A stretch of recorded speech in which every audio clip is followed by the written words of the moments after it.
Hello! ஜன்னல் கிட்ட பார்த்தீங்கன்னா, புதுசா ஒரு கெஸ்ட் வந்து உட்காந்துட்டு இருக்காங்க.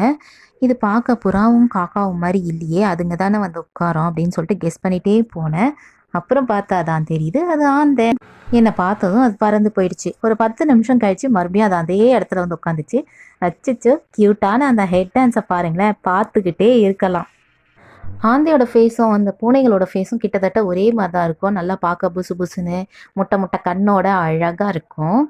நான் வீடியோ எடுக்கிறத பார்த்துட்டு அது மறுபடியும் பறந்து போயிடுமோன்னு தான் நான் நெனச்சேன். ஆனா பார்த்தீங்களா, அது எப்படி பார்த்துட்டு இருக்குன்னு கரெக்ட்டா நோட்டம் விடுது. எந்த பக்கம் ஃபோன் வருது, எங்கேருந்து பார்க்குறாங்க அப்படின்லாம் சொல்லிட்டு கரெக்ட்டா பார்க்குது. நான் வீடியோ எடிட் பண்ணிட்டுருக்கேன். இந்த நேரத்தில கூட அது அந்த ஜன்னலாண்ட தான் உட்காந்துட்டுருக்கு.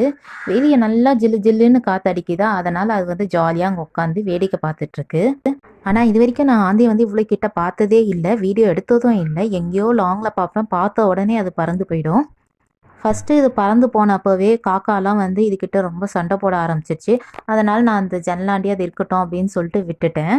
லேசா ஜன்னல் திறந்து பார்த்தோமா, அந்த ஜன்னல் வழியா அதோட கண்ணு முட்டை முட்டையா அழகா தெரிஞ்சுட்டு இருந்தது. இப்ப இந்த கியூட்டான கெஸ்ட் வந்து ஜில்லுன்னு காத்தடிக்கவே நல்லா தூங்க ஆரம்பிச்சுட்டாங்க. நீங்க ஆந்தைய பார்த்துருக்கீங்களான்னு கமெண்ட் பண்ணுங்க. நன்றி.